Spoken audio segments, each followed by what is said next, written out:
like a big fool. I was sitting here stressing that you guys could not see me. I couldn't see my broadcast on my phone. And biggest day was the button, go live. Child, I'm about to drink from my hall pass right now. Y'all got your hall passes tonight? So technically I'm not late. I'm just unorganized.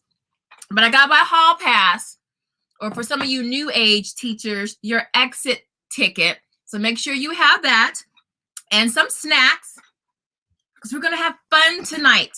Now, I know I lie and say this every Friday, but this is really going to be a short video. It's not going to be 2 hours or 3 hours because I have a class that my son and I are taking together on the stock market. So I can't be late for that. But if you can hear me and see me good, put a 1 in the chat just so I know, because after talking to a screen that said, girl, go live. And I was like, I can't see anybody. Am I live? And the button was like, girl, you live. I mean, you're not live. Click the button. I apparently have no common sense right now. So there we go. Let me move this a little closer. All right, guys. So tonight's topic is personal finances for your kids and maybe for you as well. And I'm in that camp too because I'm always learning. All right, good. You can hear me and see me good. All right, so let's get started. All right. Now, I want to start off by saying that this topic was on my mind all this week because Wednesday, for those of you who follow, the stock market, or if you're investors or anything like that, Wednesday, Roblox had a DPO, not an IPO, but a DPO. And we'll talk about what all that means, all those alphabets mean. And for those of you who have kids who play video games, your kids probably know what Roblox is. So it went public, and my sons bought shares in it. And when it went public, GameStop was going through its roller coaster again, and we have shares in GameStop. So all morning on Wednesday, we didn't do any homeschool. We spent 3 hours watching the stock market. They were watching their stock go up and down with GameStop. They were watching the market manipulation, and they were waiting for the DPO for Roblox. And it just seemed like Roblox was just kind of waiting for GameStop to settle down so they can go public. So we were like glued to like 3 monitors. And all the while I was thinking, man, I sure wish somebody was telling me about money when I was growing up, because all that money I tricked off buying shoes, handbags. Y'all in the chat, put in the chat what you waste your money on, because hair, makeup, just a lot of stuff. Like I could be a millionaire 50 times over, or at least 3 times over, just based on all the junk and nonsense that I was buying. But when you think about your kids, like we old. We don't have time on our side as much as our kids. But when we think about our kids and all the junk, the toys, the name brand stuff we buy them, and if you just sat down and thought, oh my gosh, if I just bought you 1 share of Tesla or 1 share of Amazon, like when Amazon was like a $100 a share stock back in the day, just imagine if you, instead of buying Jordans or a Louis Vuitton bag or Barbie stuff or whatever the stuff we were spending our money on, you just bought 1 share, and maybe you did it every month or every other month or something like that. And just think of the financial gift your children will have when they're 18. So I really was like, I got to talk to my family about this, because even if your kids are older, like I have a 14-year-old, but I've been investing, for him for years. But I'm like, oh my gosh, you have time. You have so much time. And so no matter the ages of your kids, even for you, if you, maybe you had a lot of student loans, books, girl, no, Mona, we don't ever waste money on books. Don't ever say that to Erica from My Busy Bees and Me, because she'll have a heart attack. Spending money on books is not wasteful. it's a good addiction. But I feel if it's money where you could, put aside every week or every 2 weeks for your kids, then, maybe buy just one book or try to find a free version audiobook style to, save some money, or just, say you're only going to buy so many books a year or a month. But just thinking about how much money your kids could have without that much effort. It's called compound interest. And if we just do a little bit over time, which is called dollar cost averaging, don't worry, I have a whole bunch of books and things to help you out and your kids. So I was just thinking, man, I gotta, talk to the fam and just, see what they're doing, because there are probably some of you guys out there and you are whizzes with finances and investing and crypto.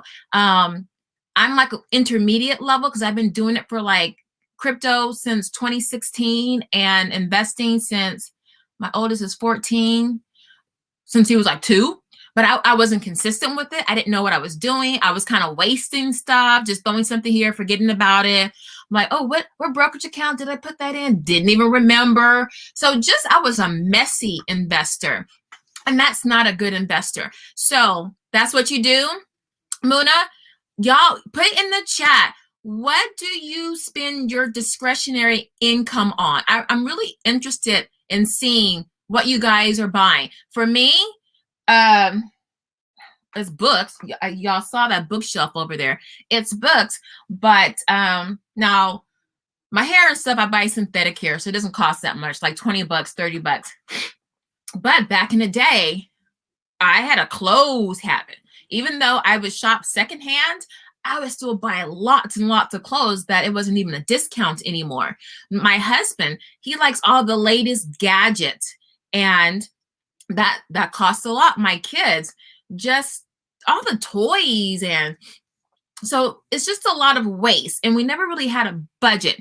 So I kind of really hunkered down the last couple of years, and look, I hankered down because oh, hold on a minute, let me put these comments up here. If you don't mind, would you share the classes that you use? Okay, so now there's one class that I'm in with my son that is at 5:30 today. I have to leave. That I'm going to hold on to just because, for his privacy, because he's going to be presenting, something on a company. He's doing a research report on Roblox, actually, and he's going to present that. So maybe further down the line, when I feel a little bit more comfortable, I'll share. What I'll probably do is eventually I'm going to bring back a membership site, which I tried to do back in the day and then I stopped.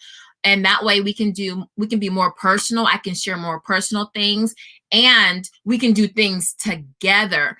So, but there is one class that I am going to share with you, and it's online. It's the stock market game, and I'm going to talk about that. I'm going to try to hit it today, but I really want to make a video just on that and make it live. And I want to walk you through how to set it up and how to do it. My oldest son took that class when he was 11. He's 14 now, and he just did it with his little group. But it's a stock market game. It's for the semester. You can do a competitive version where you compete with other teams. A lot of homeschoolers use it. Or you can just, just be your own little person and just, you learn about this. What it is, it's a simulation game. So you're given $100,000. But no, I'm getting ahead of myself. Muna, you're getting me ahead of myself. But what I want to show you guys, okay, is how do you start talking to your kids about money? And if you look at my videos, go to my archive, and in my videos, I have a playlist, and I think it's called Money or Finances or Money Moves. I don't know. I think it's a playlist, but if not, just type in money. So I think for like 6 or 7 weeks, I did a series on money moves, Monday money moves for kids. And I focus mainly just on books because, that's so easy to start with, right? And I'm going to show you a series of books for each kind of grade range. So for our littles, and it's not just for littles, because most of the time, older people and adults, put like this, very, very accomplished people, they always like to say, when they have a lot of expert information, they say, I like to break things down that so a kindergartner can understand. And that's really the whole point. So having picture books, things that look babyish, don't let your older kids, scoff at that, because they'll probably learn the most from this. And y'all know, if you've been around me for a while, I love story-based learning. Okay, so mostly all of these books I'm going to show you are based in stories, so you can really make the connection with something that a lot of us find intimidating and challenging, which is personal finance. So y'all have seen these books before if you've been following me. So and I have links to all these books down below. They are affiliate links. I get a couple little coins, and it's all coins because Amazon is greedy. Even though their stock is trading at over $3,000 a share, they want to be greedy with the little people. But I always say go to eBay first, see if you can find a lot of books, like a lot, several books, and a lot to buy for a cheaper deal. But these are great for your littles, and I'll just go through these really quickly, just so you can see what they look like. My screen looks kind of reddish, guys. I'm sorry about that. Lily learns about wants and needs, getting a good deal. Okay, a lot of times kids go in the store and they're buying retail. They don't know that something could be a discount, or they don't know to go to different stores to price compare. Okay, so these are the basics to teach your child about personal finance and basically behaviors. Okay, so we want to start building behaviors and routines and habits. Okay, so you see how it's a story. It's colorful. They have projects toward the backs. They have one project in each book for your child to do. It's a really easy, gentle way to introduce your kids to finance. Okay, so that's for our littles. Hey, silly mommy, how's it going? Hold on. Y'all got y'all hall passes? Come on. Okay, let's see here. Silly mommy's here. Muna, you say, I never thought that the stock market was accessible. Girl, you in the right live today, because there is such a growing trend. It's almost like an avalanche of Black, and I'm right now I'm talking about Black folks, because Black folks have traditionally been shut out of everything. Then when you come to the world of finance, they want to shut everybody out, regardless of your color or race, right? That's when we get into the class issues. The rich want to keep all the profits, the information, and the money. And the little guys are trying to get their little crumbs and cornbreads and pieces of pie. So you have that little whammy. But there are so many Black influencers, finance influencers, that, I mean, they have like 500,000 subscribers. That's one of the classes I belong to, is one of them. And I'll give you a couple of names. I'll put them in the chat. It makes it so accessible so you can understand the language. They don't talk in gobbledygook. The class I use, hold on, let me just type in some of them. So these are the ones that I love. I follow them every day. Some of them I follow for a couple of years. And these are their YouTube names, okay? Their YouTube channels. So I'm going to put these in. And you go to their YouTube channel. Let me just give you some. Like today, like Wednesday, we were watching, it's Stocks with Bruce. We were watching Stocks with Bruce. He's an old 65-year-old guy from Canada. He was a former stockbroker or trader. I forget. Stocks with Bruce. But he's a storyteller. So because he's 65, so you know how old people are. They weave in stories of what was going on in the world, and they just have so much information to share, and it's so easy for them to make the connections, because a lot of times they've seen everything before. So Stocks with Bruce, he's one of my current favorites. Keenan Grace is another favorite. That's just some right there. Earn Your Leisure. These guys are phenomenal. They've had guests on like Mark Cuban. Oh, I'm drawing a blank. They've had a lot of big heavy hitters. Leisure on their channel. Earn Your Leisure is another one. Okay, so maybe I can make a ticker on it. Let me see. Let me try to make a ticker. Okay. Look, y'all, I'm trying to be all official. So just write those down. I have them in the chat.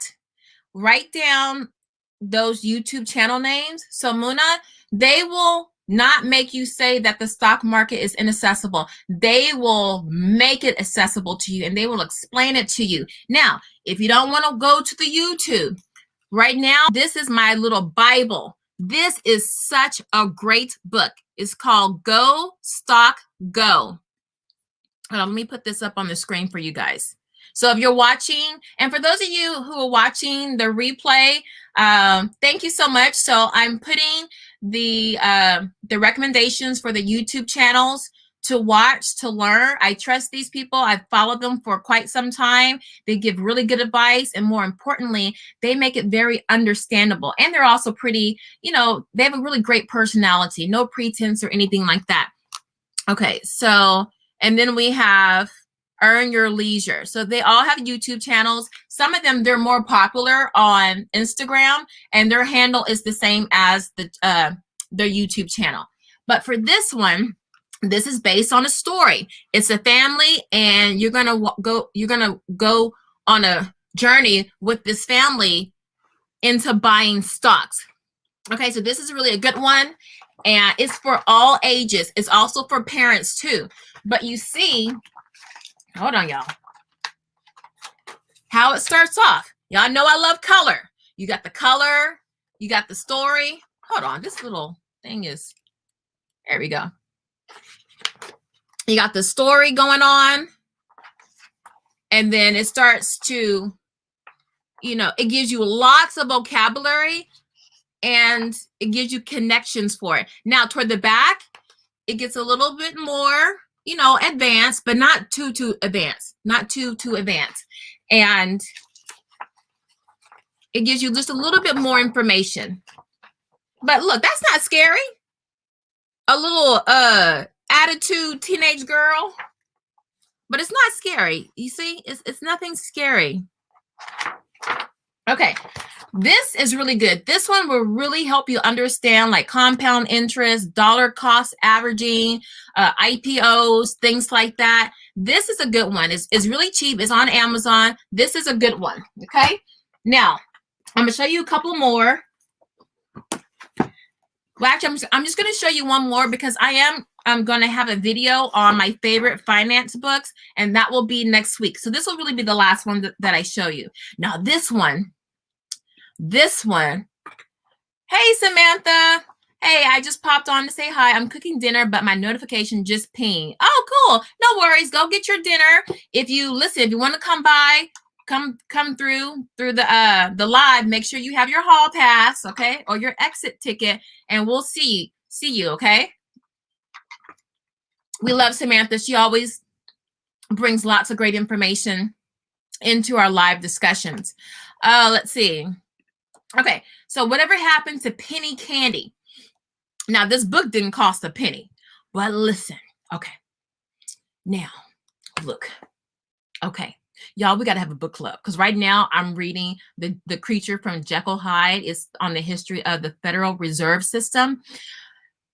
Baby, you're going to have to take your high blood pressure medication or some tea or do because when you start reading the origins of the Federal Reserve Bank and how it affects us today, woo. So anyway, all that to say, one of my favorite teachers, John Taylor Gatto. Hold on. Y'all see here, right here. Here we go. New York State Teacher of the Year. He's the one that wrote Dumbing Down of America. Hold on, I got the books up here. He wrote, yeah, hold on, y'all. He wrote a couple of books. But this is just one that I just had lying around. Dumbing Us Down, The Hidden Curriculum of Compulsory Schooling. Yeah, this, if you are a homeschooler, this is a required reading. Well, actually, the first one is, which is, I forget the name. What's the name of his first book, y'all? Oh, The Underground History of Weapons of Mass Instruction. And then he also wrote The Underground History of American Education. So anything he gives his seal of approval of, I'm down. But I had already had this book. But he loves this book. Why does John Taylor Gatto love this book? Because he's all for not dumbing you down, and he has talked about in his books why schools, public schools, they don't do this in the private schools, most of them, the good ones, they deliberately don't teach finance in school. So you can graduate from high school at 18 and not know how to balance a checkbook, how to create a budget. You have none of these adulting skills, and that's by design. So he's like, this is something that's accessible and readable and easy to understand for you and your children. Okay? So, and it comes with a workbook, a blue stocking guide to economics. It comes with a workbook. Now, I just found out this comes with a workbook. I've had this book for years. So I'm trying to up my game. So we're going to start working on the workbook. And it's not anything intimidating, a lot of multiple choice, some short answers, things like that. But it's not thick, but you just want to get things so it sticks with your kids. But this is a good read, okay? So I highly recommend this. And these books are down in the description box below, okay? Now, I have more books, but I'll save those for my book haul for next week. Any more questions? Okay, we read that one. Let's see. Janice, hey, Janice. You're new here. Well, welcome. Welcome so much. I hope you have your hall pass, your exit ticket, or any snacks, just so you know, because that's how we get down around here. Now, what time is it? Okay. I have, one more book. This one, Don't Sleep. Guys, things don't always look obvious to you. When you're thinking about learning about finance or money, first of all, you're thinking all kinds of, I need all this money. I don't have the education, or none of that. Half these fools over here are dumb as rocks, and they have Harvard degrees from Harvard Business School. My best friend went to Harvard Business School, and when we were in college, she couldn't find France on a map. But then again, she helped me learn about percentages when we went to go buy clothes. I didn't know, I couldn't figure out like 25% off. I was like, how much is 25% off this dress, girl?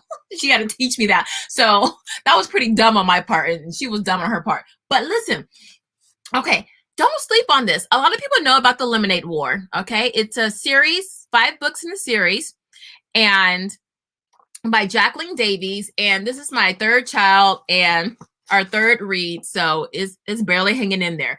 But, oh, Lord, I'm going to have to hot glue this down. But listen, this book, guys, out of all the books I've shown you, I would start with this one first. This one, yeah, exactly. Ted Cruz went to Harvard. Have all these politicians, and they're all lawyers, because it's all about, they trip you up with the language. It's the semantics, and lawyers are the best when it comes to semantics, right? So that's why most of your politicians have law degrees, because when they write the laws, they got to write it in a shady way that can mean anything. Okay, but listen, so when you're doing the Lemonade War, you're going to learn, and you want to get the novel unit guide, and that's going to be in my video, because the novel unit guide it's on TPT, Teachers Pay Teachers.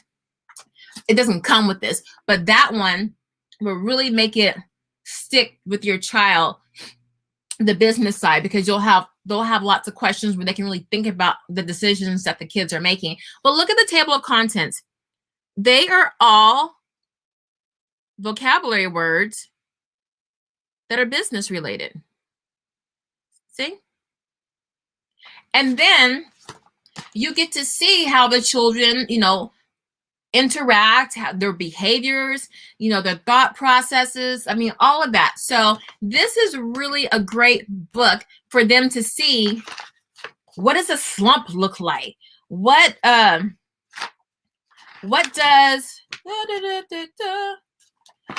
you know, how do you negotiate, underselling, location. So they're going to be learning all of these business terms, okay? And that's just going to make them a better consumer, a smarter consumer. And, you know, and then they're reading, right?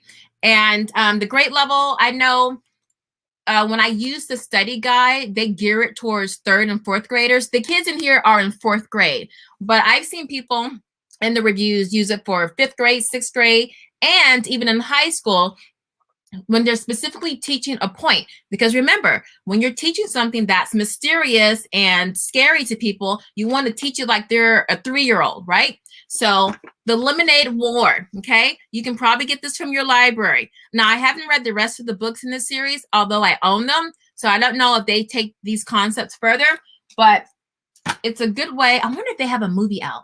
Y'all, do they have a movie out on the Lemonade War? I should know that.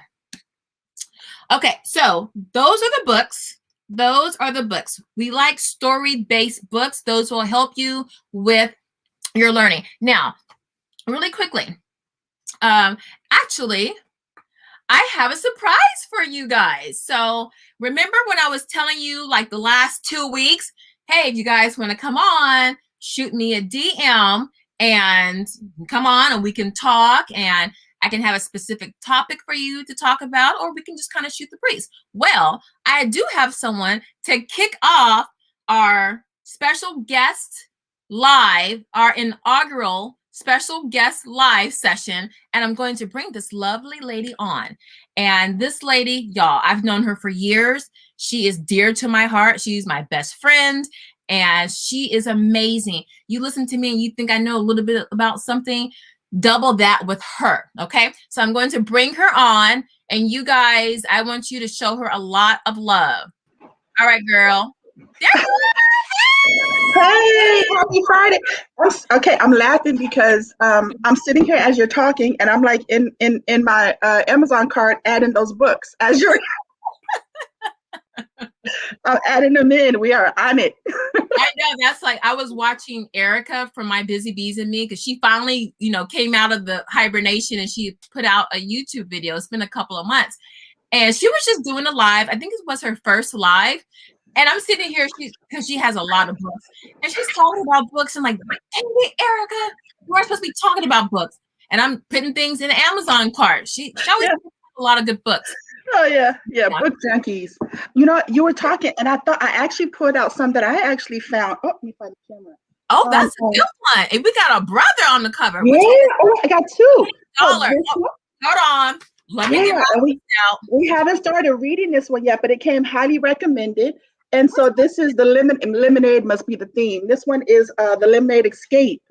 Escapade. How about that? No, the Lemonade Escapade. Oh, the Escapade? Okay, hold on. Yeah. Wait, it's called the Lemonade. Y'all write this down. Hold on. I'm going to put it in the chat. So it's Danny Dollar, millionaire, and the Lemonade Escapade. Lemonade Escapade. And it's a short book. Look, it's not a thick one. It's a short one. It's probably about grade level. I'd say maybe the font is big, right? But as Ebony said, and I'm a big believer of this, is if you're teaching a new skill or a new point. Wait, hold on, baby. Who is it by? So I can put it in the chat. Who is it by? It is by Ty Allen Jackson. T-A-Y? T-Y Allen Jackson. Allen Jackson? Yeah. Okay. By Ty Allen Jackson. Okay. Yeah, right, and it's not I kind of glanced it over. I haven't started reading it. There's some illustrations in there, so it's definitely not a hard read at all. Okay. But it's just kind of exactly. It's narrative. It's a narrative. It's a financial based narrative, but there's a little chocolate chip on the cover. Okay, ladies and gentlemen, we got to write that down. Yeah, one more for you. Escapade. I'm gonna have to get it and review it. Okay. And here's one more. Toothpaste Millionaire. Ooh, toothpaste. Where'd you get these, girl? I haven't even heard of that one.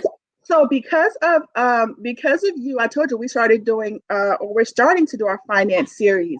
So me, unfortunately, I'm up at night researching and looking for books and ways to, So this one is The Toothpaste Millionaire by Jean Merrill.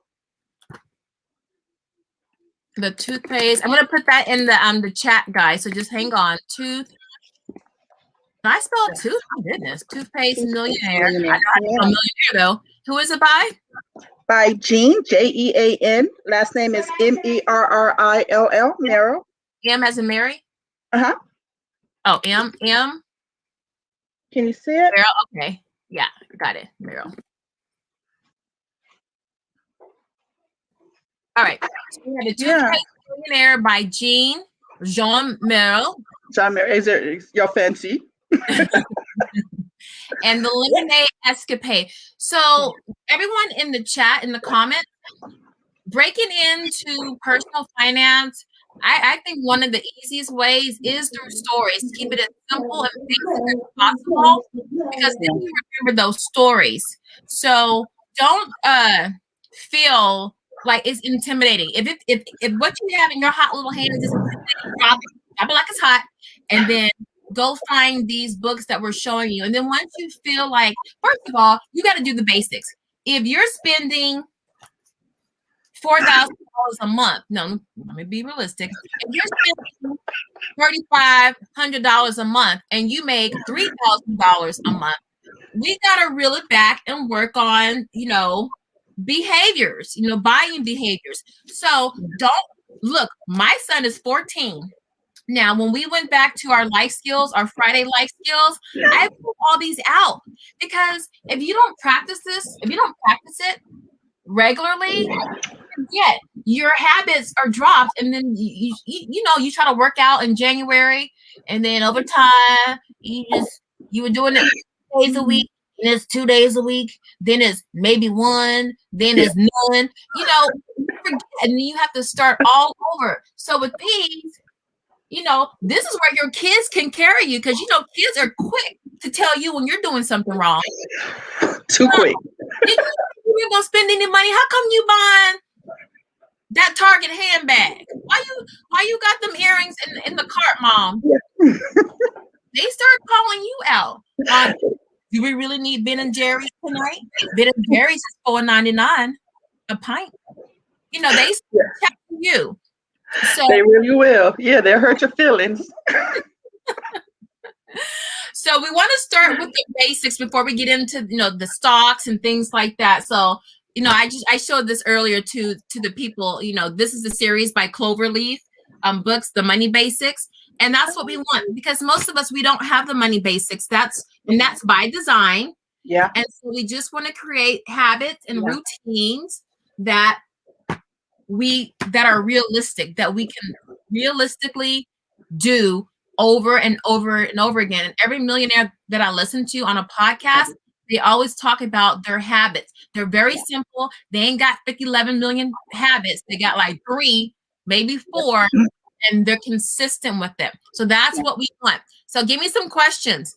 Does anybody have any questions before I talk about well, I'm going to hold off on the stock market. I wanted to talk about Naima. So Naima, so how I know this lady here, our children went to a charter homeschool, an in-person charter homeschool. It's years and years ago. And we started talking like on the sidewalk or at drop-off or pickup or something like that. And do you remember, we would drop our kids off at like 9 in the morning, and we'd sit in the parking lot till like 10:15. Yep. And then like the teachers, when they would take a lunch, or the principal, they're like, "You still here?" I'm like, "Yes," and we ain't going in to volunteer. So don't try to wrangle. No. But that was as a beginner homeschooler. Yeah. That was wonderful for me. And I say this to some of my mommies out there, where they don't have a tribe, they don't have go-to person. I was lucky enough to meet this wonderful woman early on in my homeschool journey. So it was like it was like parents with a newborn baby. And we were kind of learning, bouncing ideas off of each other. And she's a master researcher, so she would just come with resources. And I was like, okay, I'm just nosy. You gotta. That's the mole. She is the mole right there. She will find out the information big time. I'm very nosy. Mommy asks, how do you guys balance money with your counterpart as with your husband? it's hard. There's no balance. And that's one thing I'm working on, because my husband, prime example, I'm from Texas. Everything in Texas is big. Nothing in our area of outside of LA is big. But he thinks we live in Texas. So he buys big things, lots of things that we really don't have room for. And it's almost like, you know, that one lady, especially in the South, there's a family of 5, but she'll make meals for like 15 people. I mean, a lot of people, they just make lots of meals. Yeah. And it's like, I'm eating this for 2 weeks. My spouse really, I mean, I'm bad. I do a lot of Amazon buying, but he just, when he buys, they're like big buys, and he's not really a saver. So, you know, and he's older and he's set in his ways. And so, as a woman of a particular age and as a Southern woman, I know you can't change anybody. Okay. And like this lady says, you can't want something more than the other person.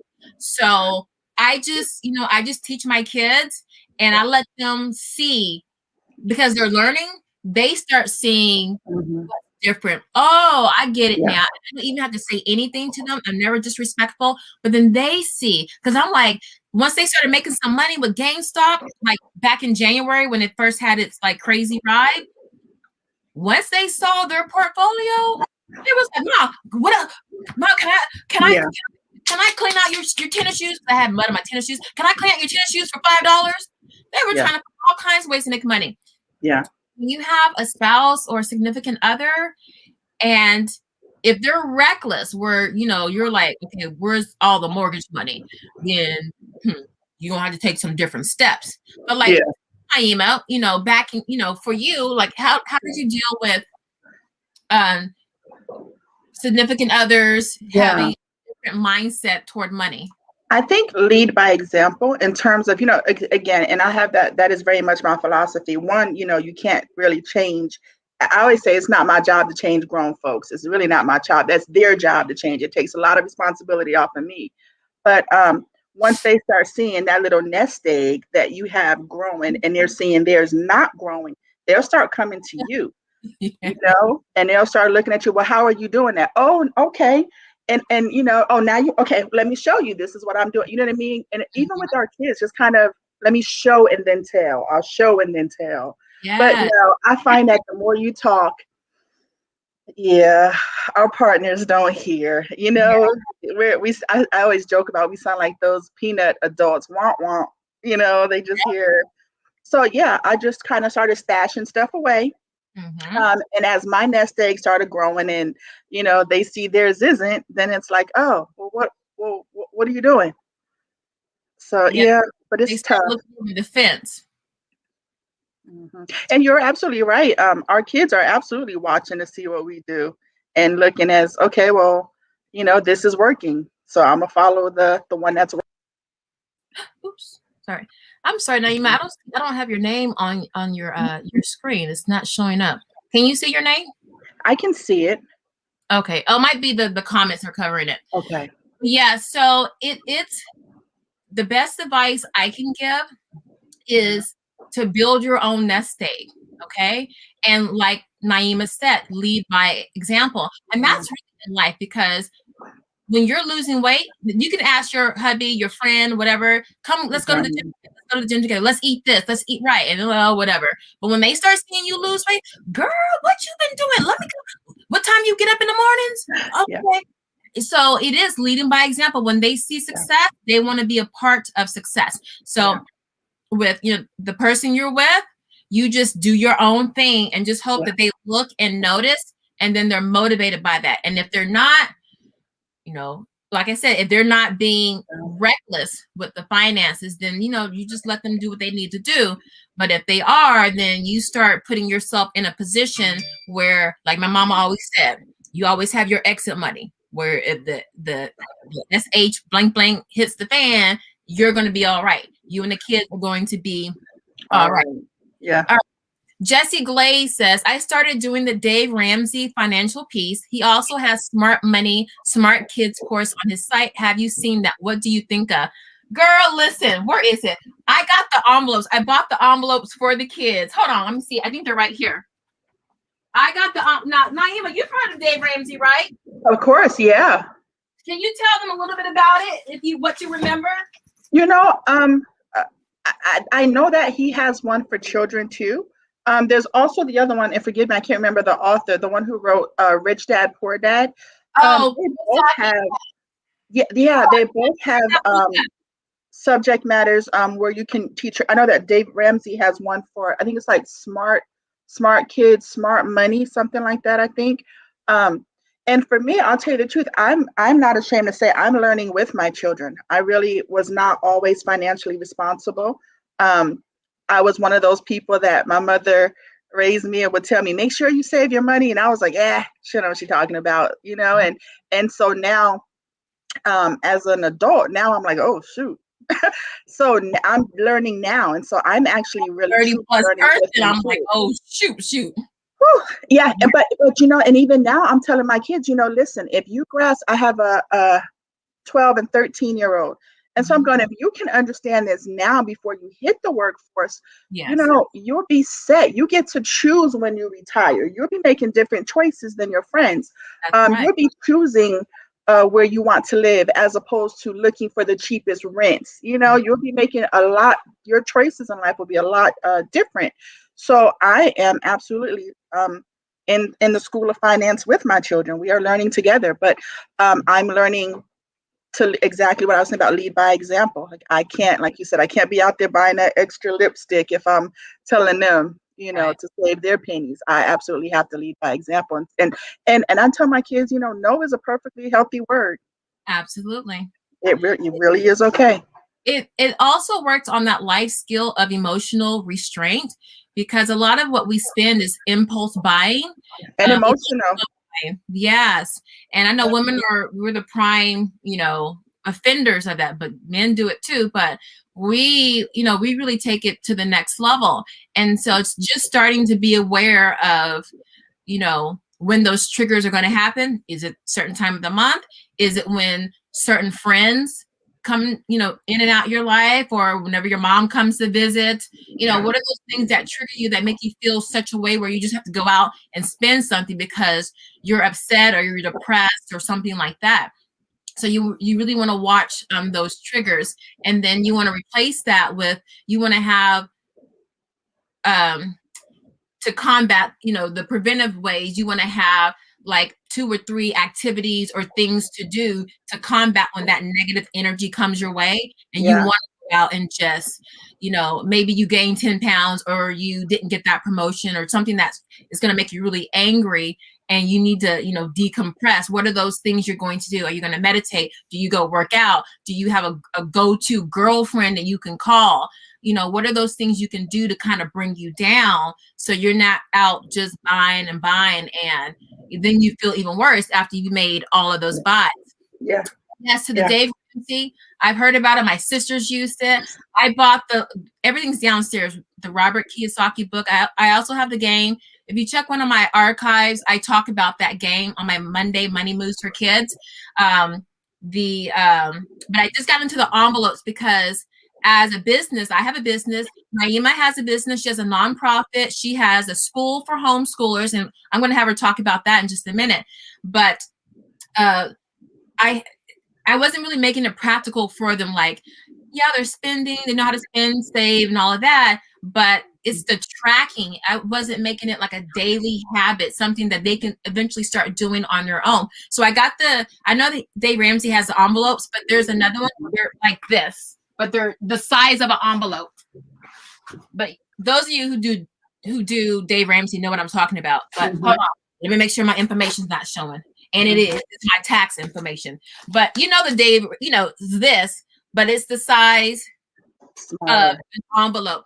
So now with my LLC, almost like a coupon wallet. Remember those coupon wallets? Well, my grandma used to have that back in the day.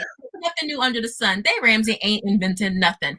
But but for my kids, I got some great advice from a woman who said, hey, you can pay your kids, you can have your kids as employees for your LLC. You can pay them up to $12,500. It's tax-free. You want to do like a little bit less than 12, hit the max. And it's tax-free, and that's a way to grow their money. But you got to be legit about it. Like, do they have specific roles? Like I know with you, Naima, and I'll turn this over to you with your business. You have your kids like as a social media director or a marketer. There are lots of jobs that kids can do. Do you want to talk about that? Yeah, I jokingly said we just hired. So I am the director of a homeschool learning center. And so we were noticing that the person who was doing our social media was, just not getting it done and just not quite up to speed. And, I've got a 13-year-old. I don't know if you guys have 13-year-olds, but they are very in tune with social media. And so we hired my 13-year-old daughter to be our social media director.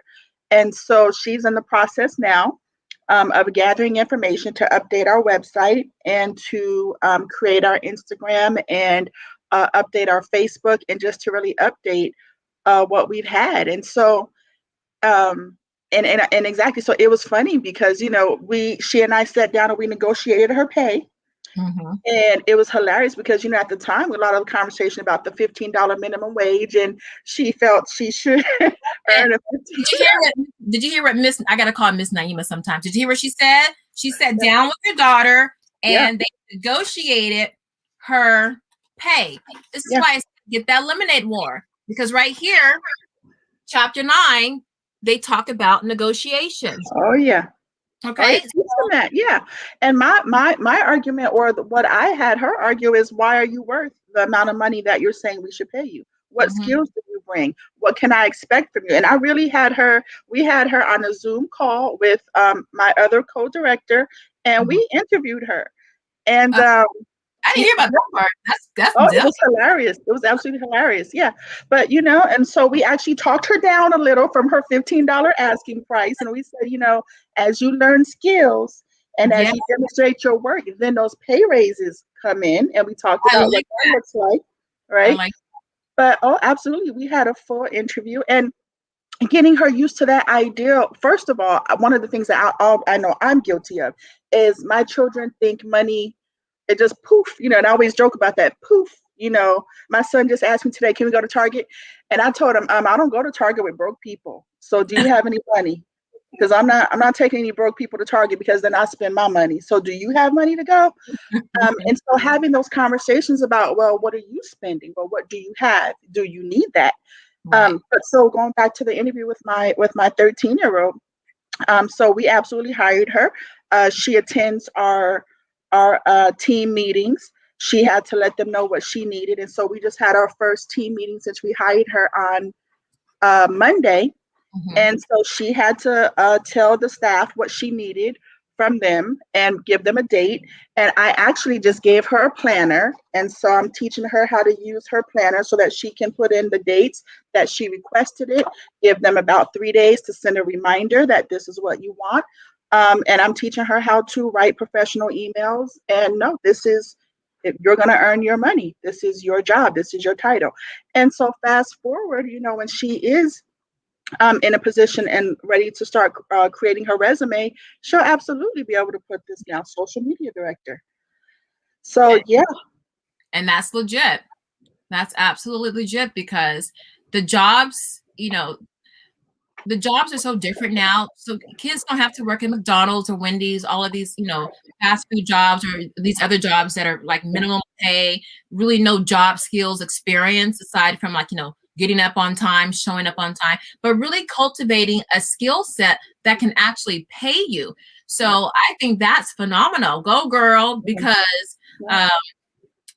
there are teens making millions, or at least hundreds of thousands of dollars, and they are showing old people and others how to market themselves, how to conquer and win with social media. A lot of companies have businesses that don't have a social media presence.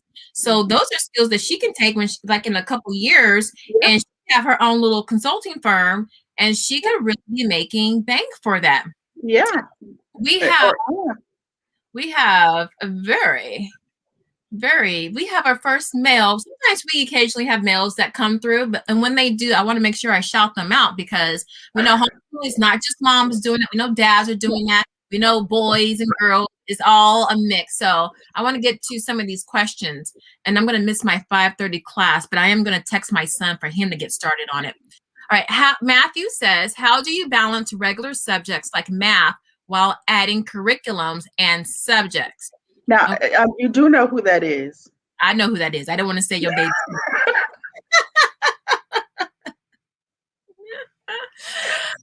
Would you like to tackle that question?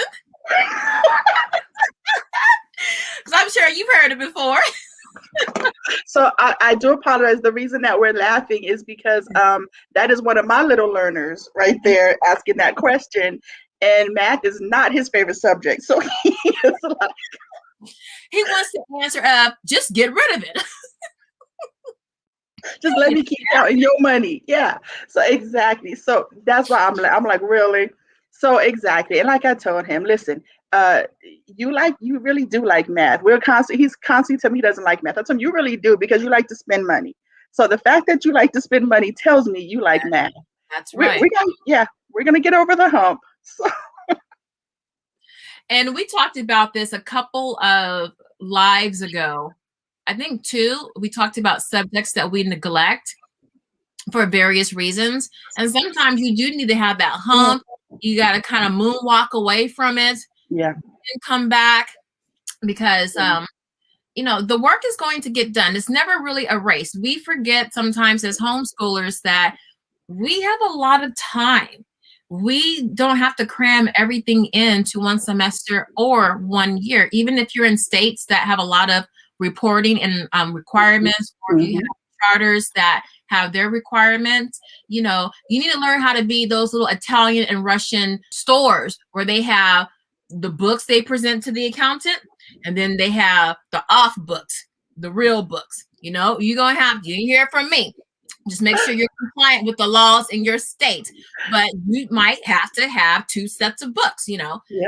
So because it's all for the benefit of your child, right? You don't want to be pushing and rushing your child. That's the point of homeschooling. You can go at your own speed.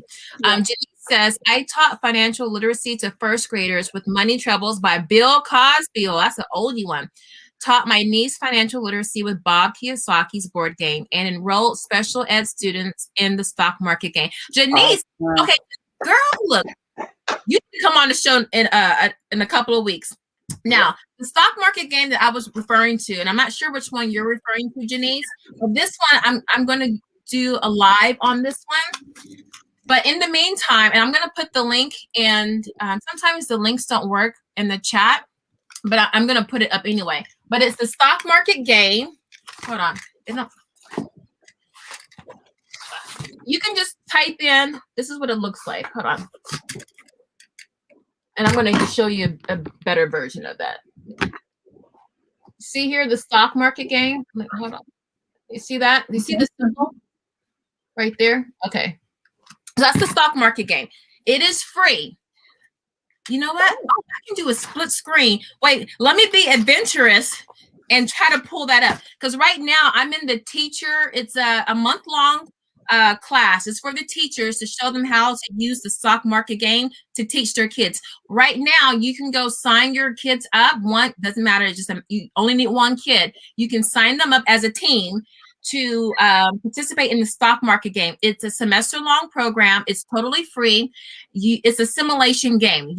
You're given $100,000, and you're learning how to use that money, how to buy stocks and bonds. You're learning how to dollar cost average. You're learning about compound interest, and you're learning about factors that can come in and disrupt the market. What makes volatility, things like that. Let me type it in, but let me see if I can pull that up. Hold on, y'all. I'm about to push a button. I'm a little scared, but let me see. Okay, let me see. The stock market game. Has anyone heard of that? If you heard of the stockmarketgame.org, can you put a 1 in the chat? All right, let me see if I can.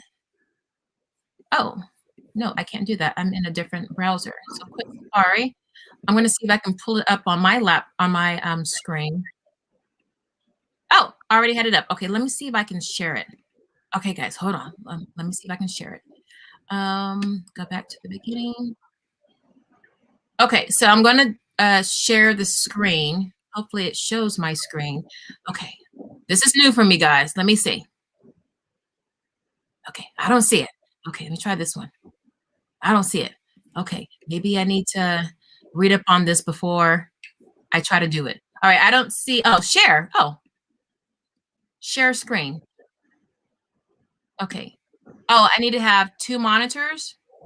Well, I have 2 Logitechs. Okay, let's see if this works.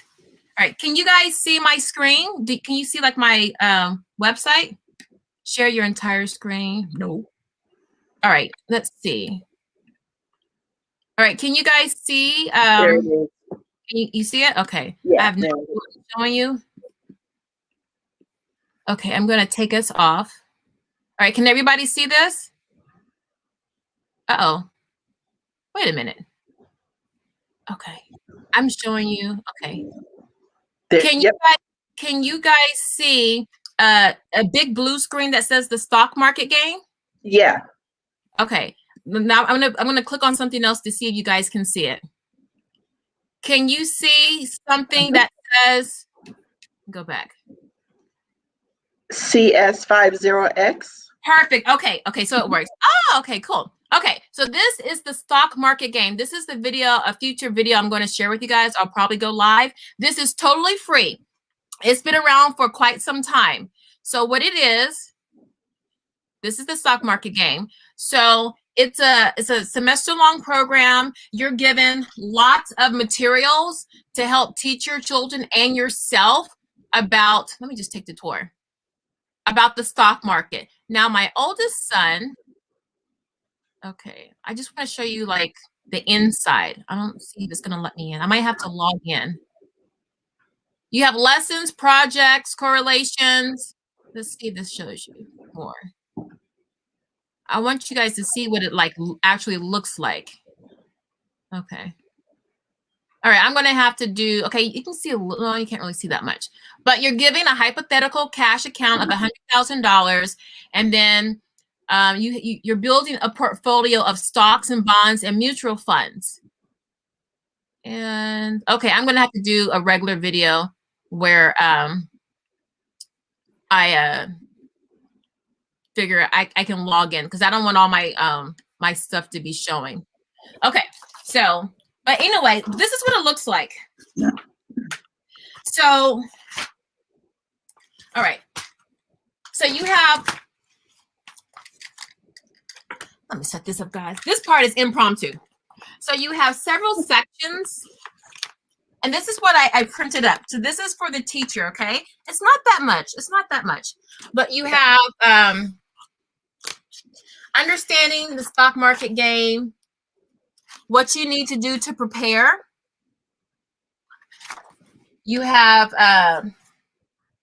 how you select investments. Now, I know you guys can't see that, but I want you to kind of see how it gives you just a little background, the suggested grades, how long it's going to take, the vocabulary that you're going to be learning, what a private company is, liquefied, public company, price, profit, earnings, okay? How to track your investments. So don't worry, we're going to do a deep dive on this because the next session is April 4th, I believe. It's somewhere in April. So if you go to the stock market now, you can go ahead and sign up now. You might even be able to get into the teacher learning part because it opened this Monday. And I don't think you'll have any problems. You can get into it and then you can learn, you know, it's like teacher development basically. And then when the class starts for the kids in April, you'll be ready to teach them. But remember, you're learning. Remember our videos last week about teaching subjects that, the hidden benefits of homeschooling? You get to learn with your kids. So make it fun. You guys are learning together, and that makes it that much more meaningful. So that is next week. And then Naima, I'm going to talk to you about that so you can get your kids in that. Yeah. Oh, I already seriously pulled it up. I pulled it up. I'm like, okay, but That's you. yeah. So, and also, I hope you guys are taking notes, because what Naima said about talking to her kids about knowing your worth, what skills do you have? How can you improve upon that? Those are life skills.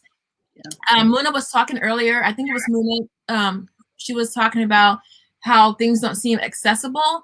It's really the basics that we think it has to be complicated. But, you know, when we just keep it simple, it makes it so much easier to do the things that seem complicated, because by then it's not complicated, because we have a better understanding, because we know the basics. So Janice says leaving items in the online shopping cart for at least one night before making a purchase works for me. Me too. Yeah. My I'm like, that Amazon, they know that profile, and they know just the recommended items to show you, so you go on that rabbit trail. Yeah, of course they do. He didn't make his billions accidentally. They know. So Janice, I want to ask you about how you taught your special ed kids the stock market. Did you use a specific game, or do you have a financial background? I'm really curious to see how that went, how that was going. That's what I'm going through now. It's regarding my channel, my negative energy. Meditation really works going to the Bible. Yeah. Yes. If you can find that one or two things to do, hopefully if it's portable, you can take it wherever you go.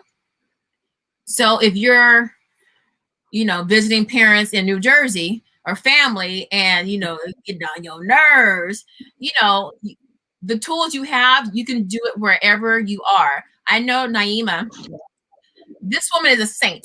She's a teacher. She's a business owner. She's got like 4 or 5 jobs. I don't know how she does it. She has to manage. How many people do you manage? You have like so many employees. No, we had about 9. About 9. 9 different personalities. Actually, let me talk more about Naima, because and I am going to have her come back on regularly. She has a lot of information to share. But one thing I want you guys to know for homeschoolers, and this is slightly off topic, I know a lot of you DM me, and you're talking about you're burnt out, you're stressed out, and this lady right here, there you go. There she is right there. She is a master of getting things done when you're tired, when you're sick, when you don't want to do it, when you got people with negative energy around you. So just share some of the things that you've done that kind of helped you on your homeschool journey, because you are like my shiro. I'm for real. Because I think, what would Naima do? What would she do? Because she always gets it done. And she's smiling, and then she's smiling about it. I'm like, girl. Well, for coffee, I literally, I literally, coffee is definitely something. I told my daughter, I said, of all your life skills, how come you can't make coffee yet? So we're working on that. That's essential, or something. Yeah. You need to learn. Yeah, come on. So, I think I do work with a lot of personalities, but I was also, my previous life, my pre-homeschool life, I was a high school history teacher. Mm-hmm. So I think that was the training ground of learning how to work with. And where were you a high school history teacher? You see? I taught high school level history for 9 years. And so that was what I call boot camp for learning how to deal with personalities and still get stuff done. Because if you ever want a bunch of different personalities, sit in a room with some teenagers. That's right. Sit in the room, with 30-something different teenagers. She didn't teach in the Palisades, so no, I taught the real deal. I taught the real deal, exactly. So that was my boot camp, I think. And I think for me, it's just kind of having that focus, like this is the job at hand and this is how we have to get it done. And the stuff on the side, I will never, and Niki and I talk about this a lot. Homeschooling is not for the faint of heart. It definitely is not. And there are times that you just have to kind of, put on your big girl panties or your big boy panties and get it done. There are times that, I seriously tell my kids, listen, I will fight for you. I have always, as your parent, as your mother, I will fight for you. Even if that means I have to fight you for you. I will fight for you because you're worth it to me. Say that again. Please say that again. Oh yeah. Yeah, they've heard it a few times. I will fight you for you if I have to. And so we have tough conversations. Fight you. I have, like I said, I have a 12 and a 13-year-old, and I'm the shortest in my house. They both, since this pandemic, we went in and they were short, and we're going to come out and they're about 4 inches taller now. So no, we have some really tough conversations. And so it's funny because one of the things that I had to really learn is I had to learn how to switch gears. I had to learn how to switch from mom to teacher. And I had to learn how to have conversations as mom and as teacher. So it was hilarious because, every year we start the school year off and we have a conversation. I tell them, as your homeschool teacher, and I have been told I've been fired a few times. I've been fired. And I tell them all the time, I don't think your parent will agree with that. They're like, I think I'm good. But no, we have some really serious talks about what education looks like, my expectation, what is their expectation. So we had, in fact, just recently, my son and I had some talks where I had to ask him, is homeschool still working for you? He's in the 6th grade. And I had to tell him, I won't let my ego get in the way of your learning.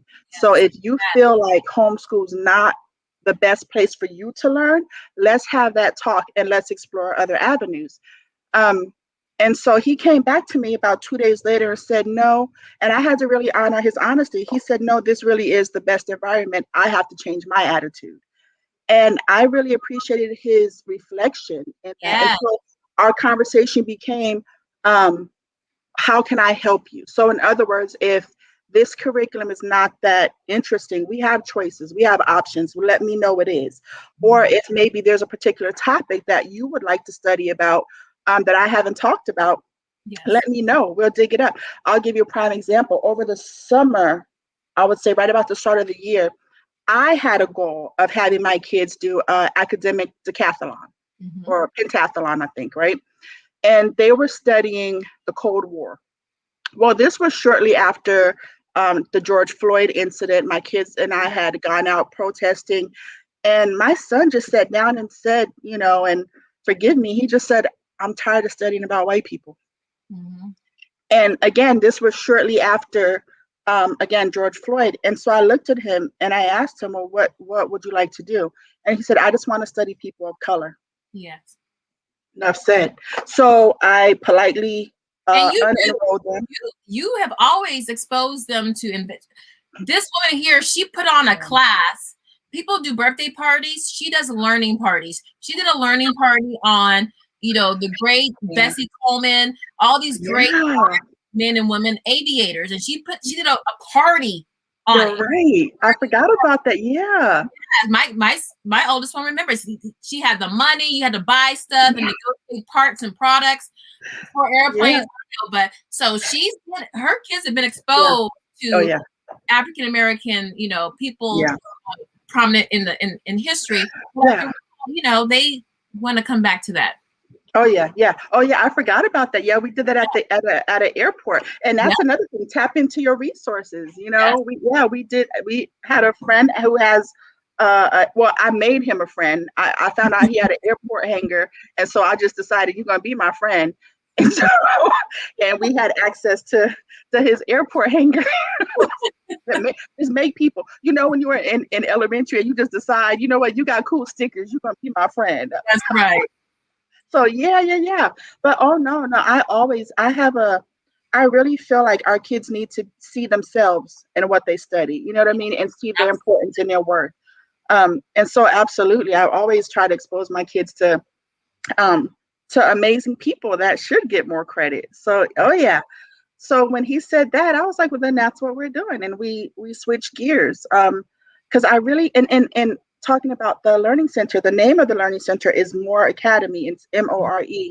And that's an acronym for My Own Realization of Education. And that was, and just kind of a little bit about where that comes from. So I found out, or I didn't find out until I was in college, that I had dyslexia. And so I had kind of, went through high school, elementary school, literally found out my senior year in college because I couldn't pass Spanish, and I had taken it 4 times. And finally, a friend of mine who worked in the SPED department said, why don't you go get tested? Like, this just doesn't even make sense. Went and got tested and found out that I have dyslexia. So what had happened was, not, again, because we don't know our brains work differently from anyone else's. We just know this is how our brains work. Right. So I had kind of invented my own way of learning without really knowing that the way I was learning was different from someone else. So I always say all that to say, I always challenge kids to think about their learning. How do you learn? So I will ask a first grade student, how do you learn? And ask them about their cognition. How do you learn? How do you learn best? And I'll ask them, because, kids are, I don't know. Well, tell me what you did when you had success. How did that look? How did that feel? What did you do? Does it help you if I read to you? Does it help you if you read it? Do you like to touch things? And I will talk to kindergartners and first graders about how they learn. And I always challenge kids to figure out how you learn, figure out that sweet spot. What is it that you do that triggers your brain? Because I'll tell you, I'm a very visual person. So I joke, but these are my pins. People laugh because they're like, are those your kids? Nope, these are mine. I literally always will have pins of different colors. Correction ones, right? Yeah, I always, everything for me is color coded because I realize I'm a very visual learner. Yes. So I keep looking over here because we have a big family calendar and everybody has a color. So I can tell, oh, my son is supposed to be in class at this time. So everybody has a color. I'm in school, so my school has a color. My job has a color. Everything is color coded. And even on my planner, everything. So it's hilarious because my daughter's pink, my son is blue. If they have to do it together, it's purple. If it's mine, that's what we do. I've always color coded them. Yeah, everything's right. So you could just glance at it. Boys that ran around when we would go out, into the wilds of the zoos and the botanical gardens and parks. They always wore a bright color, and it was their color, bright green, bright. You remember bright yellow, bright orange, because if they got lost, I needed to be able to see them right up. Right. Exactly. Dark blue. So many kids wear dark blue. That's the worst color to put on a kid. Yeah, make them real visual. Yeah. Let me answer some of these comments. Did you want to finish? I didn't want to. Oh no. So that became kind of the foundation of what we started and getting students to realize how they learn and giving them that free. And that's the beautiful thing about homeschooling. When I was teaching 42 kids in a history class, I had absolutely no time and space to figure out how all 42 of you learns and tailor my lesson to all 42 of you. And they always talk about differentiation in the public school system. How can you?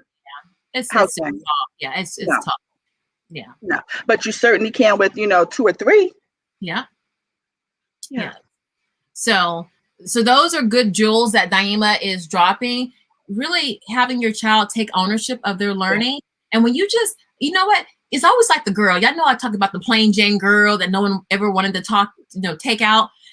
It's like the adults treat kids like kids, and like their opinion doesn't count. They don't ask them, would you like that? Do you want that? So when you sit there and say, hey, what would you like to learn this year? What are you passionate about? What do you like? The kids are doing a Fred Sanford, like, oh my God, my mom asked me my opinion about something. I get a choice. Yeah, I get a choice because they feel that, you're a dictator, or they just don't think they even have a choice to vote. So I love what she's saying about that. She's dropping a lot of wisdom. And you're just asking just a couple of questions, not a lot. What do you like best? How do you learn? If you don't know, and if you don't know how you learn, then give the examples that she gave. Do you like to touch this? Do you like to read lying down or standing up or tapping your foot? Or, you can make it one day where you get to know your child, and your child gets to know himself or herself. Because a lot of times they don't know. So I just wanted to drop that because I think that was really key. But back to the finances, Silly Mommy says, I'm about to start up my business. All right, girl, that's what I'm talking about. I'm in the beginning stages of it. I'm definitely going to hire my children because they are my inspiration. that's Oh, wonderful. That is wonderful. And have them go through all the steps, because let them see the struggles, yep. The ups and downs, and, all of that, silly mommy. And let us know how that goes. And if you have a business, once you get it going, come here and, you can, publicize it here. And, I'm all about just helping all of us, just elevate our lives. So get that. Listen, today is March, what, 16th? 12th? All right. Come April 12th, I'm going to ask you, do you have a business plan? Did you make some phone calls? I want to have a little bit of details about how you've been moving forward with your business. And I ain't going to forget either. All right, let's move on. Let's see. Muna. I don't know if this is from earlier in the chat. This is something that I never thought about. Muna, I know I'm behind in the comments. So if you want to repeat that so I know what you're talking about. Anja, hey girl, the Freckle app has financial literacy under the math options. My second grader is using it. It's basic, but a good intro for him. I've never heard of the Freckle app. Have you, Naima? No, but I'm looking it up. I know, you look it up. I would do it on my phone. She could do it on her phone. My phone's cracked. So I'm definitely going to check that out, because anything, if you can have it, something on your phone, a book, a YouTube video. So now you're hitting different modalities of learning, and then it keeps the interest, alive. And that's a win all the way around. Yeah. Yes. So when I think Janice is speaking to someone. Let's see. Matthew says, your YouTube channel helped me homeschool my kids with ease. Why, thank you, Mr. Matthew. I appreciate that. Janice says, I was asking her about the special ed class. It was an after-school program. I had them bring in the wrapper of any item they liked. That's a good idea. Yeah. From there, I taught them how to locate the manufacturer and determine whether it was publicly owned. I love that. Love it. Because what you're going to do, you want to invest in things that are near and dear to your heart. Because one, you're going to be more interested in following up on that company. Yeah. You don't just buy something and you never see it again. You want to keep up with the news. And two, you kind of feel a sense of ownership when you put on your shoes, or you're buying cookware or hairbrush or whatever, or you're eating a box of Skittles or cereal, that you have some ownership in that company. And your mindset switches when you start thinking ownership, owner. Mm-hmm. Is a clear mind shift change. So I like that you're doing that. And that doesn't have to be for just special ed. I think everybody, that's a great place to start. It's free. You can make it an activity. Go around the house, say, hey, find two of your favorite food items. Find 2 of your favorite outfits. Bring me your favorite toys. And then you find out. I think that's great, Janice. That's a great activity to do. That's a great way to get kids started. A lot of times adults freeze on, well, what should I buy and how should I start? Well, start with what you buy. Start with where you shop. Absolutely. You own a Ford car, go look at the Ford stock and see if that's something you want to invest in. So it doesn't have to be hard. And this is going to be a part 2 video. When you want to get into the market, you have 2 kinds. And I'm just going to touch on this briefly because this really does need to be another video. But going back to Muna, who talked about the accessibility of it, if you're trading on and buying on a brokerage account, which is like a TD Ameritrade, a Fidelity, things like that, you have to have all the money to buy that one share of stock. Mm-hmm. So if Amazon is like trading at $3,100, you need $3,100 to buy that stock. But if you use these 2 apps called Webull, Webull, or Robinhood, you can buy what's called fractions. They're pieces of the stock. So you can start with $1. Cash App, you can buy those stocks on Cash App as well. Mm-hmm. I have Apple stock on Cash App. My dividends are like 3 cents or 2 cents, but I only buy like a little bit. But let me put that in the chat. Those are 3 places you can go right now. Yeah. And you don't need nothing but $1. Yeah. Yeah. And that's a really good, that's what I did with my kids. We started off really small with some birthday money, and we just bought pieces of shares, and we check on it. Yeah. Apps to buy. shares, fractions of a share. Okay, I have all these red lines because I have to buy fractions because apparently I can't type. Webull, Robinhood. Okay, so I put that in the comments, and let me just highlight it, and then I'll go back to the other ones. So those are great ways just to wet your feet and to follow the market. You put a little bit of money in. I don't know if you can on Webull. I think you can do this on Robinhood and Cash App. I'm not sure, but you can set a schedule where every week, every 2 weeks, however you want to do it, you can buy some more shares at that specific amount. That's called dollar cost averaging. And that's how you really grow your money. So you kind of cover it, whether the market is high or low, you know, you're hitting all of that. So it kind of gives you some little cushion with your money and your risk, basically. Okay, oh Lord, I'm behind in all these comments. Okay, guys, let's just catch up with the comments. Okay, did I read this one?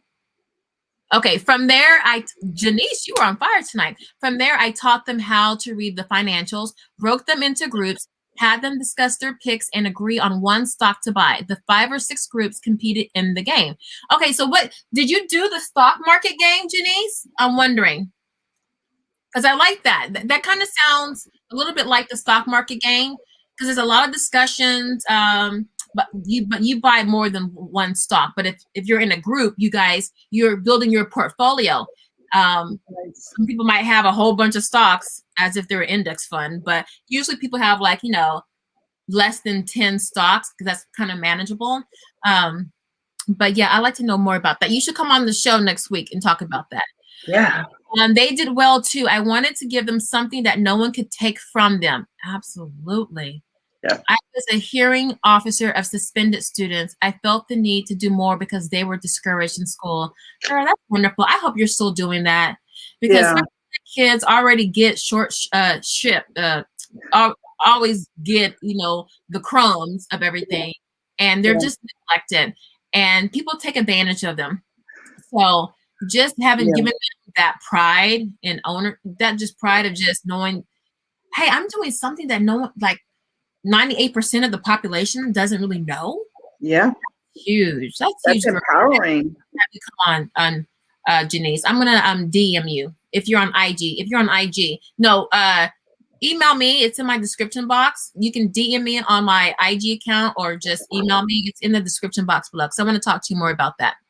Because if you have a really good program, I would love for that to get out to help more students and more parents, especially parents who are homeschooling special needs kids. Okay, I find it so hard to keep the Black boys motivated. Girl, that's boys. Lorna, that's boys, period. Yeah. It's something in them. Yeah. It's almost like you need a homeschool on a 2-acre ranch with trees and lakes and you know, boys are, it was funny because I jokingly tell people, I used to, before I had kids, you know, I was one of those people that was an expert on kids before I had kids. And I'm like, oh no, boys and girls are the same. It's just that we treat them differently. And then, you know, God has jokes because he gave me one of each so that I could eat those words and I could see that, no, they're born different. But one of the things that I did research on is, historically, right? When we think about how we as humans learned historically, schools are very new, right? Schools have only been around the last, 100 years at most, right? In terms of the classroom setting, but humans have learned, right? I love him. Yeah, students have, or kids have been learning long before. And one of the things that dawned on me, and as I was researching the science of boys' brains, historically speaking, boys learn kinesthetically, right? So if you think about it, the hunter-gatherer system, women stay close to the tent, cabin, whatever the living environment was, and women taught their daughters to sew, knit, garden, very small, very close to the home things, right? For boys at a certain age left home and went with the men of the tribe or the village, and they hunted. So there was a lot of movement. There was a lot of kinesthetic learning, and boys like instant gratification. Don't tell me I have to write you a paper and then wait for 2 weeks to find out what you thought of it, because that hunter mentality is instant gratification, right? You know right away if you killed the deer. You know right away if you're coming home with a rabbit. You don't have to wait 2 weeks to find out what the rabbit thought of how you killed it. It's instant, right? And so when you look at boys and why they like video games, it's instant gratification. You win, you lose. There's no C. You won, you lost. You died, you lived. It's That's real right. simple. So I find with boys, keep them moving. And unfortunately, most schools are taught by females and in a very female way. And unfortunately, too, a lot of times with homeschooling, we, myself included, we tend to still teach in a female way. We say sit down. So Yes. no, if you can get them out and moving and touching. I used to remember we used to take our kids to a place, a little farm. And my son loved going. In fact, she's doing something this summer, and I'm like, oh, we are there. My son loved. They were out composting and cleaning up after goats, and just that movement of being outdoors was a whole different kid. And if you can't get outdoors, or you have other kids and you can't have your attention divided, what I did with my kids, I taught them in short learning bursts, 10 to 15 minutes. And then after that, you give them something active they can do so you can go teach the other kid, right? Or do maybe lesson plan or whatever you need to do, and then let them get that energy out.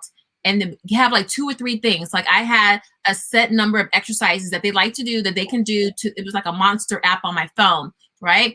Or you can have them say, okay, hide and seek. You're gonna hide, say 5 jelly beans, but just five, hide 5 things around the house, and they gotta find it, right? And they're gonna come once they find it, then they come get you.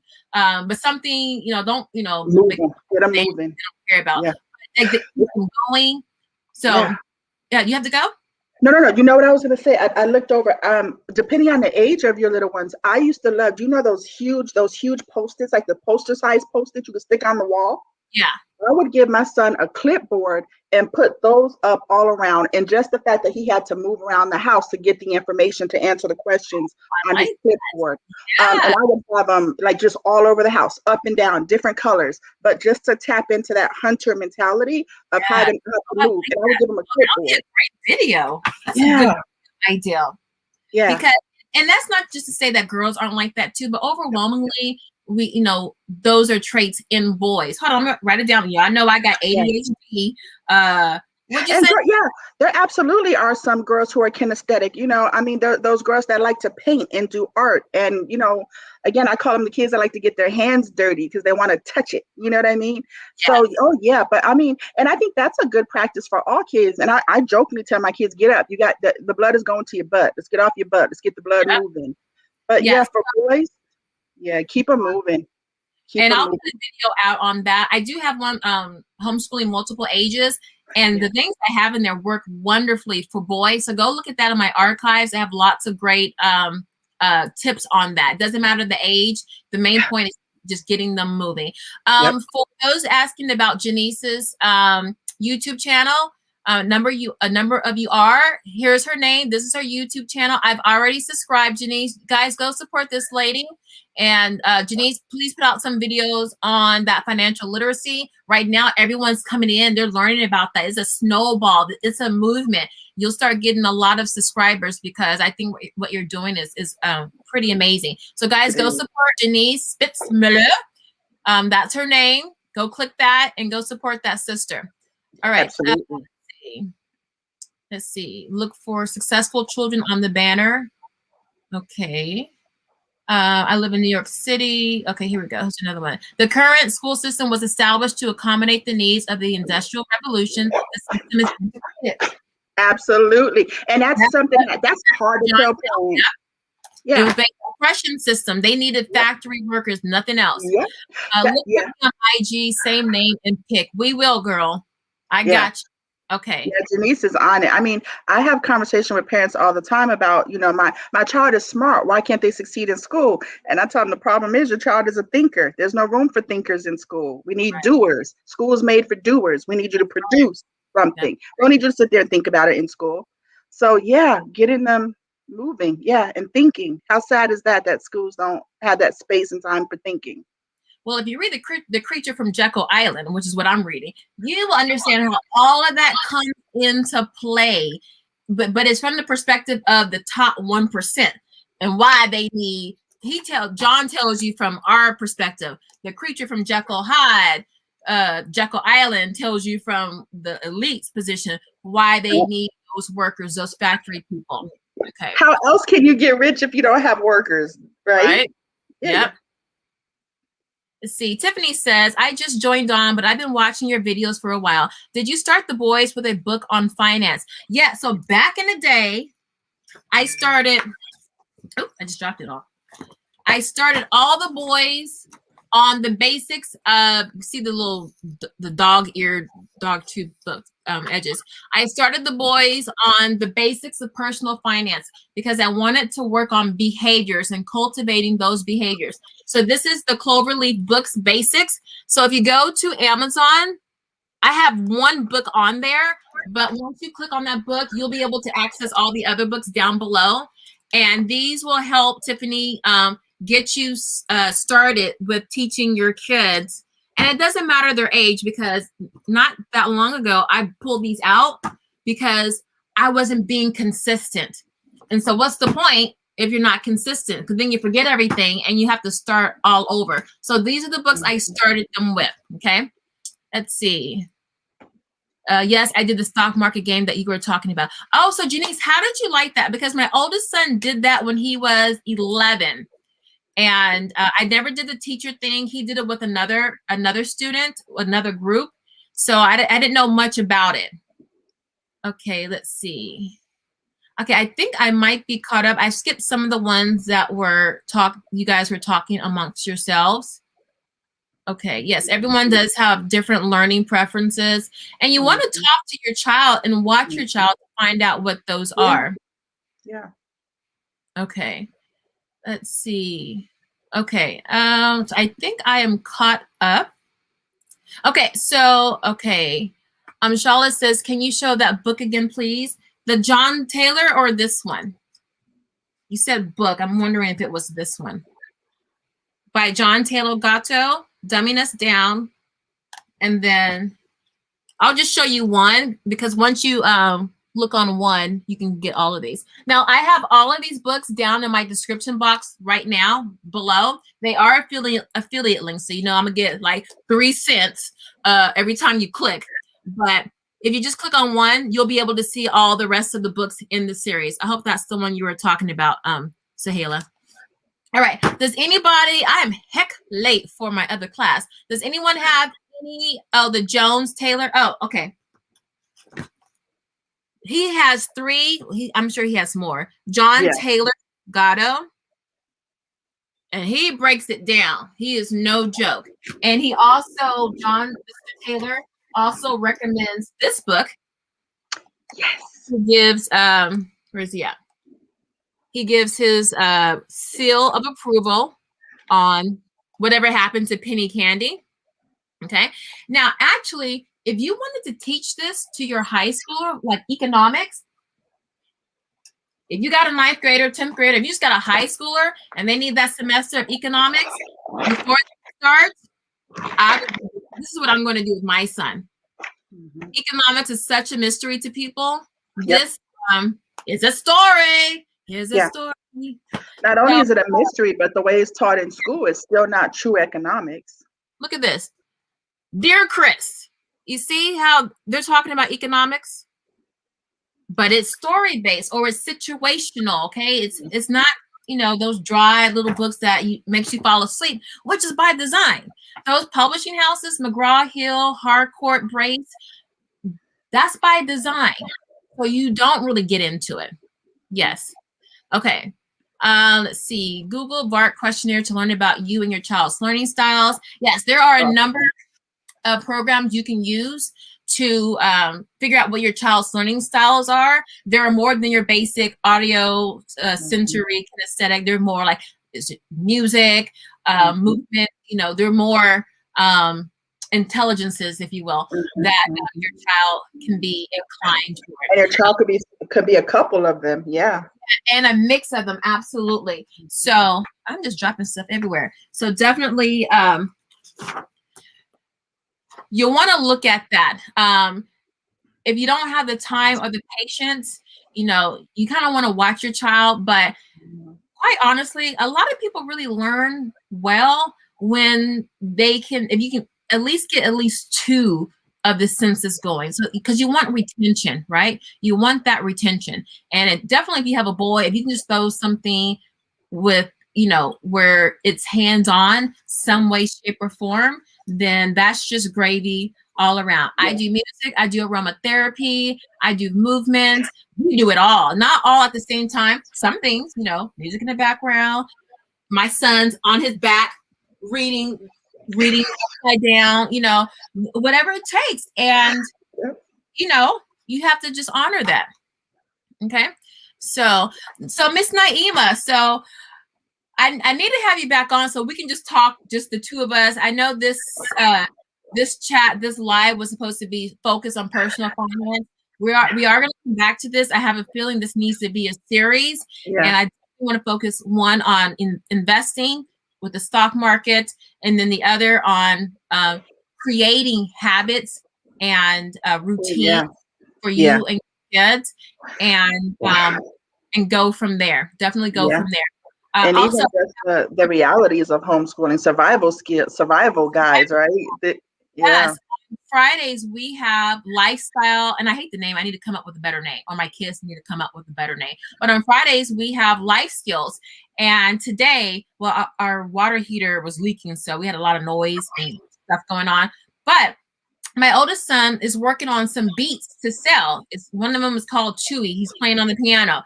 So we were working on how do we get that music? How do we transfer it into an MP4 file? And then what are the companies that we can sell to? Like we can do it free on YouTube, but you know, what do we have to do to sell it on, to get it on Epidemic Sound? Because a lot of YouTubers use that for sound in their videos, things like that. So he worked on that. And then the younger two, their only thing was to work. They're doing a research report on Roblox, because every week, every Wednesday, they have to watch. We're watching the stock every day, but then on Wednesday, we decide whether we buy or not. And that's something that I want to have a series on with you guys, is once you start getting in to investing, it's knowing, and I'm no way a financial analyst or advanced or anything like that, but I do know the basics, and just knowing. And in this book, it tells you, how do you know when the price of a stock is right for you? Yeah. How do you know if it's overvalued or undervalued? And then you learn, you know, how to take, outstanding shares versus the market cap for the company or the total value of the company. So it gives you a very simple formula with multiplication. So you're working in your math skills. And so then you take out, you don't have to listen to all the gurus and all those people, because you just really learn the basics. It's really easy. They just add a whole bunch of extra words to it, and it seems scary. But how do you know when it's the right price? Well, it's a simple equation involving multiplication and division. That's it. And you'll learn it in here. So if you don't get anything else tonight, get this book. Go to eBay first. It's an old book. You can tell because it looks like it was Scooby-Doo, here. And then you can just start there. Come on, y'all. Who's going to be scared reading this page? Love it. Be scared? Love it. Y'all be scared? Yeah. Is that going to scare you away from the stock market? Baby steps. Is this going to scare you away? Look at this. If you can't read this, and look, you're learning about dividends. In the meantime, look at this. Look at this little tired child acting up. See? You're not scared. You're like, oh, okay. By the time you get to the bottom of this page, looking at this little raggedy kid losing money, you done learned about dividends, shareholders, profits, costs, and revenue. Okay? No excuse. No excuse. All right. So we have Silly Mommy. I think we're supposed to be starting her business. I'm going to be tracking you next month. We need a report. I'm going to need some intel on what's going on. Niece, we're going to need you to start doing some videos on finance to share. And I want you to come on and talk about what you're doing. And then Miss Naima is definitely going to come back on. I want you to talk more when you come back on about your research project that you've been working on. And I want to just devote all that time to you, because this lady is doing so much. She is on the cusp of what homeschooling is going to look like in the future. Oh, Kid you not. I kid you not. And I'm so excited. Yeah, I'm very excited. I just feel like this is going to be such a revolution in education. And I was telling Nikki earlier, there's not going to be that go back to normal. We're all really going to have to create a new normal. We really are. So we might as well take ownership of our kids' learning in that new normal. Absolutely. Yeah. And if you don't take away anything that we've talked about, what she said about sitting down with your child and talking about their strengths and weaknesses and what they think they're worth. Yeah. And maybe paying them. And you know what? It don't even have to be money right now, especially if you're tight on money. It could be earned time or earned. It could be something that's intangible, but that's bartering system, right? But they'll know their worth, and then they can work up to that.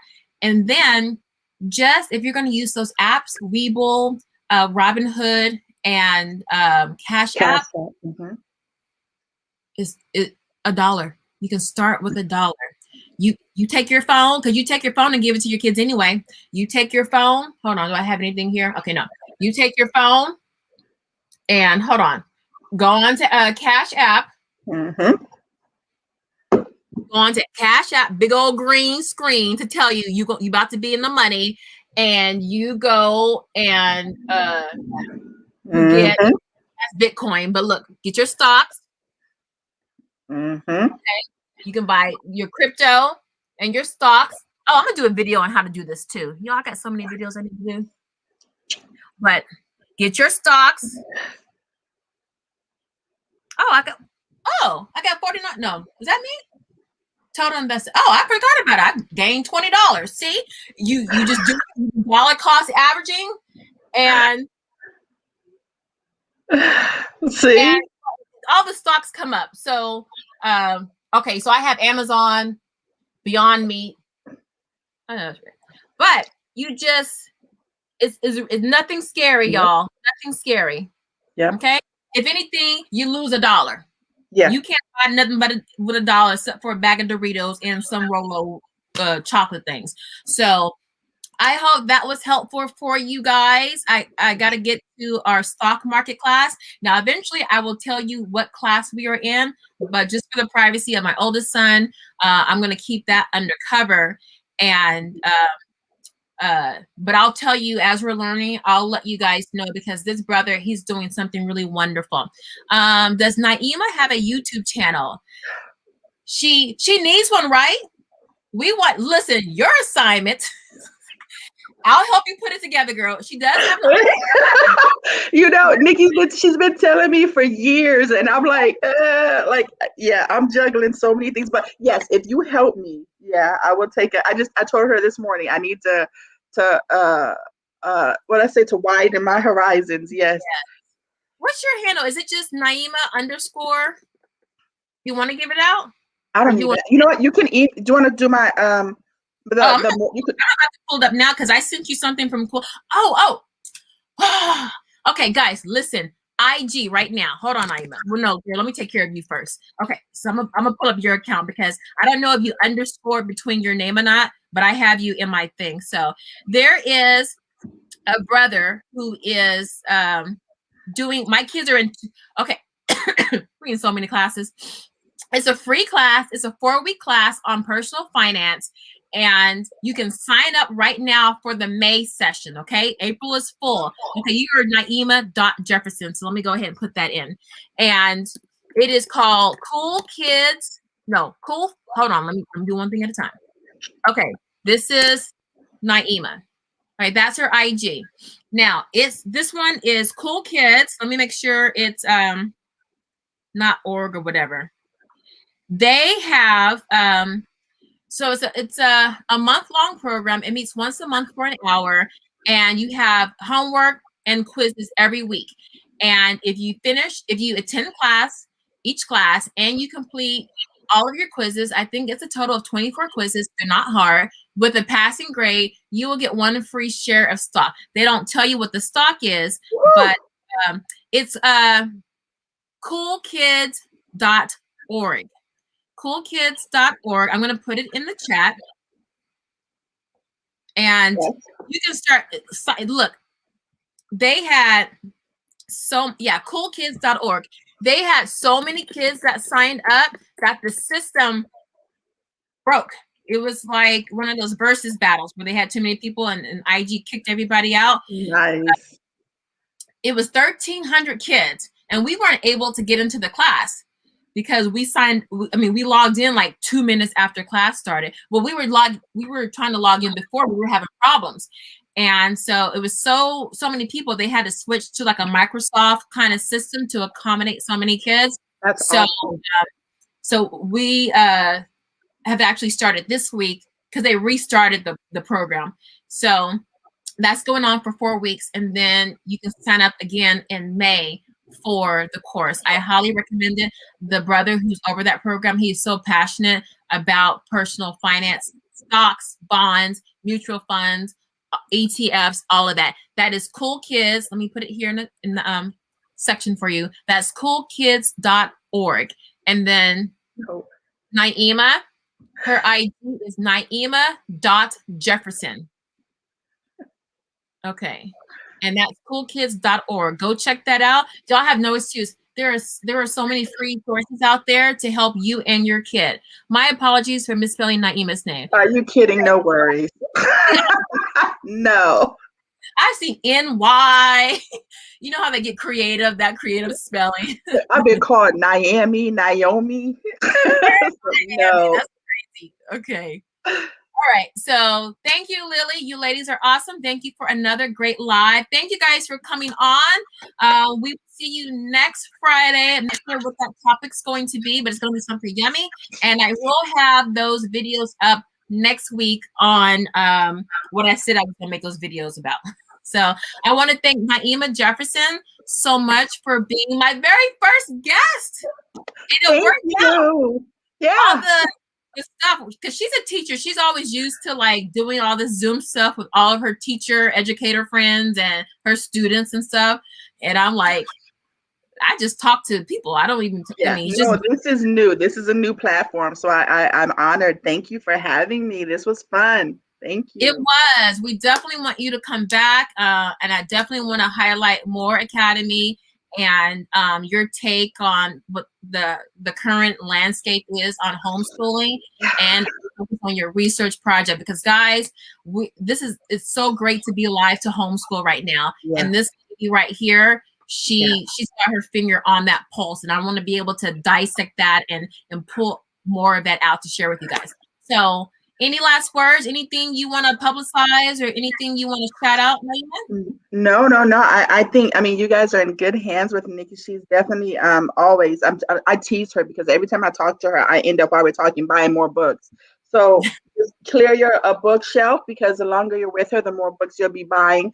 But no, just, it's a journey. It's a journey. And like, some people say it's not a sprint, it's a journey, and just relax and enjoy it. Parenting is a journey. So, when you take on that role of teacher and you don't give up the role of mom or dad.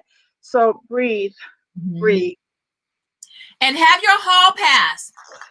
If you have your hall pass, you can take off anytime you want to, okay? Or your exit teacher, your exit strategy for all the new age teachers. Your little exit, ticket. But thank you so much, everyone. I'm glad we were able to help you guys. Thank you so much to a lot of you ladies out there. You have so much information to share, and I want you guys to always feel comfortable coming on and sharing, like whether you do it as Naima or in the chat. I always appreciate that. So I will see you next week, 4:30 Pacific time, 7:30 East Coast time, and I might let you know what the topic is. Eventually, I'll go back to where you guys can kind of take a poll on the topic, but not right now. It's just too much. I got to do it my way. But I love you guys, and I will see you next week. Have a wonderful weekend. Bye-bye.